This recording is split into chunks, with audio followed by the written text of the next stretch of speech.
नेपाल में अब तक हजारों करोड़ का नुकसान हो चुका है। वहां के जिंजी ने अपने तमाम पुरखों की बड़ी मेहनत के बाद बनाए गए तमाम इंतजामों को 2 दिनों के अंदर फूंक कर राख कर दिया। लेकिन अब तक जिंजियों को अपना नेता चुनने में सबसे बड़ी मुसीबत का सामना करना पड़ रहा है। और हालात ये हैं कि जिंजी अब तक ये नहीं तय कर पा रहे कि नेपाल को आगे कौन ले जाएगा, और इसी को लेकर के एक बड़ी भिड़ंत सामने आई है। और इस भिड़ंत के पीछे राष्ट्रपति का चेहरा भी छिपा हुआ है। दरअसल नेपाल में अंतरिम पीएम के नाम को लेकर के सहमति नहीं बन पा रही और कंफ्यूजन बना हुआ है। गुरुवार को इसे लेकर के जिंजी के 2 गुटों में मार हो गई। दोनों गुटों ने अपने अपने नेता और अपनी अपनी पसंद को लेकर के आगे बढ़ते हुए भिड़ गए।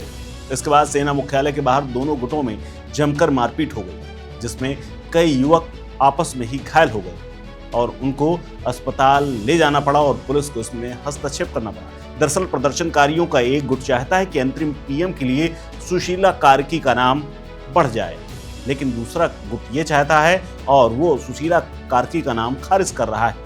गुट का आरोप है कि सुशीला कार्की भारत समर्थक है और उन्हें ये स्वीकार नहीं। वहीं दूसरी तरफ गुट मांग कर रहा है कि काठमांडू मेयर बालेन शाह पीएम बने। अगर बालेन नहीं बनते तो धरान मेयर हरका समपाम उनके पीएम के उम्मीदवार होंगे।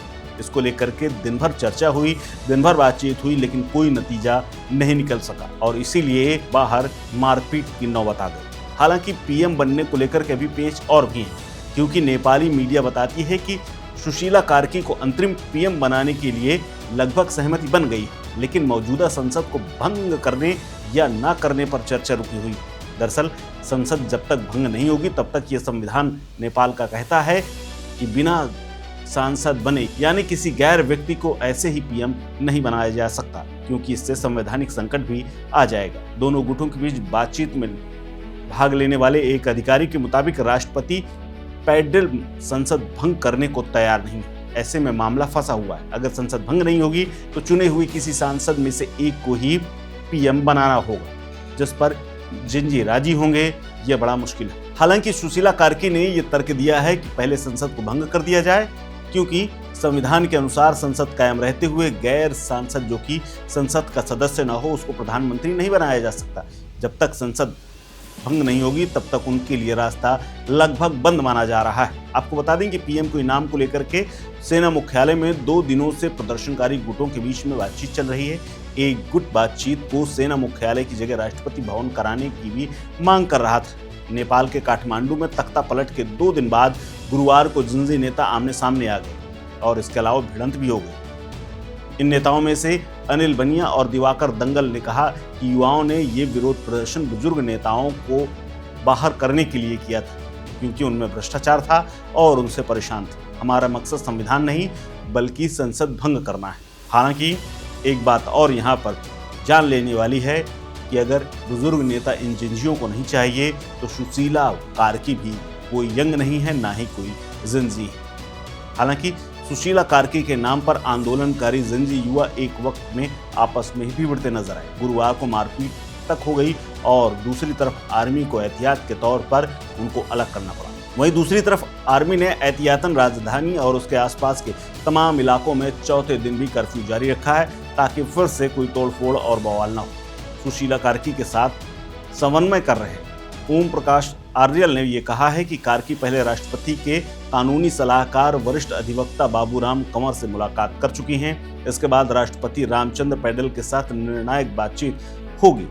यदि सहमत बनती है तो कार्की अंतरिम मंत्रिमंडल के प्रमुख के तौर पर शपथ ले सकती है, लेकिन पेच संवैधानिक फंसा हुआ है। इसके अलावा अधिकांश मुद्दों पर अभी तक नेपाल में सहमति बन चुकी है, लेकिन कुछ बिंदु ऐसे भी हैं जिन पर चर्चा चल रही है। राष्ट्रपति पैडल ने गुरुवार को कार्की और संवैधानिक विशेषज्ञों के साथ बातचीत की और दिन भर इस पर चर्चा की। रात में भी बातचीत जारी रही। बैठक में संसद भंग करने पर सहमति नहीं बन पाई और यही सबसे बड़ा पेच है। जिंजी आंदोलन के प्रतिनिधियों और कुछ पक्षों ने कानूनी आधार पर संसद भंग करने की वकालत की, जबकि अन्य ने संवैधानिक प्रावधानों का हवाला देते हुए कार्यरत संसद की आवश्यकता पर जोर दिया है। यानी हो न हो अभी भी पिछली वाली सरकार के चुने हुए तमाम सांसदों का भी दबदबा बाकी है और इसीलिए राष्ट्रपति लगातार इस पर नजर बनाए हुए हैं। हालांकि राजधानी में आर्मी भी एक्टिव है और आर्मी ने एहतियात के तौर पर पूरे इलाके में भले ही शांति बनाए रखने की अपील की हो, लेकिन इसी बीच में एक आंकड़ा भी मौतों का आया है। ये मौतों का आंकड़ा ये है कि जिंजी आंदोलन में अब तक 51 लोगों की मौत हो चुकी है, जिसमें से कुछ भारतीय भी हैं। हालांकि विरोध प्रदर्शन के 5वें दिन 17 मौतों की पुष्टि हुई है।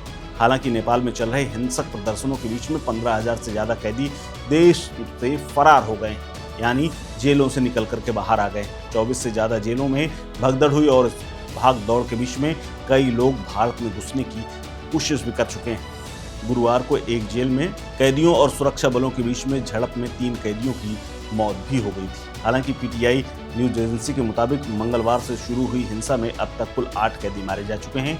यह टकराव तब शुरू हुआ जब कैदियों ने गैस सिलेंडर से विस्फोट करके जेल से भागने की कोशिश की। स्थिति को काबू करने के लिए सुरक्षा बलों ने गोली चलाई, जिसमें 3 कैदी मारे गए थे। इस खबर में फिलहाल इतना ही। अपडेट्स के लिए बने रहिए वन इंडिया हिंदी के साथ। नमस्कार। Subscribe to One India and never miss an update. Download the One India app now.